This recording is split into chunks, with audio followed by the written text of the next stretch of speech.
বিসমিল্লাহির রহমানির রহিম। আমার এই ভিডিওটি যারা দেখছেন তাদেরকে জানাই আন্তরিক শুভেচ্ছা ও আমার সালাম। আসসালামু আলাইকুম। তো ভিউয়ার্স, চুলকানির একটা টপিক নিয়ে আমি আপনাদের সামনে হাজির হলাম। ভিডিওটি দেখতেই থাকুন। চুলকানি চুলকানি বর্তমানে প্রতিটি পরিবারে একটা মহামারীর মতো আকার ধারণ করছে। শহর থেকে গ্রাম্য পর্যন্ত এমন কোনো মানুষ খুঁজে পাওয়া মুশকিল যার এই সিজনে চুলকানি হয় নাই। কেউ কেউ ধারণা করা হচ্ছে করোনা ভ্যাকসিনের প্রভাবে চুলকানির সংক্রমণ বেড়ে চলেছে। তো ভিউয়ার্স, এটা একটা কারণ হতে পারে।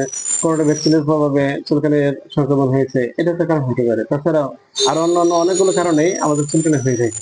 তার মধ্যে অন্যতম, আমরা যদি অ্যালার্জি খাবার বেশি বেশি খাই, অ্যালার্জি জাতীয় খাবার বেশি বেশি খাই, তাহলে আমাদের চুলকানির মাত্রাটা বেড়ে যেতে পারে। আমরা যদি ময়লা নর্দমা এবং পচা পানিতে কাজ করি, সেক্ষেত্রে আমাদের চুলকানি বেড়ে যেতে পারে। আমাদের আশেপাশে যদি কারো চুলকানির সংক্রমণ থাকে, আমরা যদি এর সংস্পর্শে চলি, তাহলেও আমাদের চুলকানির সমস্যা বেড়ে যেতে পারে। এছাড়াও আরো অন্যান্য কারণেও আমাদের চুলকানি দেখা দিতে পারে। তাই চুলকানি যদি কারো হয়ে যায়, তাহলে শুধুমাত্র ওষুধের উপর নির্ভর করে ভালো থাকা যাবে না। চুলকানি থেকে, সংক্রমণ থেকে বেঁচে থাকতে হলে অবশ্যই কিছু কাজ আমাদেরকে করণীয়, সেটা আমাদের মেনে চলতে হবে। প্রথমত, চুলকানি জাতীয় যত খাবার আছে সব আমাদের অ্যাভয়েড করতে হবে। চুলকানি জাতীয় কোনো খাবার খাওয়া যাবে না। দ্বিতীয়ত, শরীরের সাবান এবং শ্যাম্পু কিছু এগুলো ব্যবহার করা যাবে না।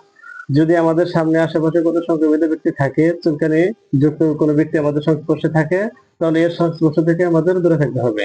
পচা পানি এবং নর্দমাযুক্ত স্থানে এগুলো কাজ করা যাবে না। ধুলাবালি থেকে আমাদের এড়িয়ে চলতে হবে। আর আমাদের প্রতিদিনের ব্যবহারের পোশাক প্রতিদিন ধুয়ে ফেলতে হবে। এগুলো নিয়মগুলো যদি আমরা মেনে চলতে পারি, তাহলে আমাদের চুলকানি থেকে বেঁচে থাকা সম্ভব হবে। আর আমরা এই নিয়মগুলো মেনে চলার চেষ্টা করব। আর বাকি চিকিৎসকের পরামর্শ অনুযায়ী আমরা চিকিৎসা সেবা নেব। তাই ভিউয়ার্স, সেবা নিন, সুস্থ থাকুন। আসসালামু আলাইকুম।